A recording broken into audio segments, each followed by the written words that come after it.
Hello everyone, today I'll be showing you how to transfer pictures between your iPhone and your computer, even if it has Windows or iOS. So this is really simple and this tutorial is going to be really quick. So the only thing that you have to do is to connect the cable, and once that you connect your cable to your PC, you will see a message like this. I'm going to do it right now so you can see. Now, as you can see right here at the bottom left corner, at the bottom right corner, you can see that my iPhone has been connected to my computer. So right now, the only thing that I have to do if I want to transfer pictures is to come to our file browser. Here below this device, I have my phone.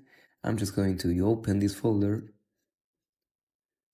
and I'm going to look in all of these, where are my pictures. So for example, I'm going to open this one. And as you can see, I have pictures of my dog. So now if I want this picture in my computer, the only thing that I have to do is to move it to any of these folders. And with that, you will have your pictures from your phone to your computer without downloading any app. So if this tutorial was helpful for you, or you have any question or any suggestion, please leave it in the comments below. We hope this tutorial has helped you. If you want to see more videos like this one, we invite you to subscribe to our channel.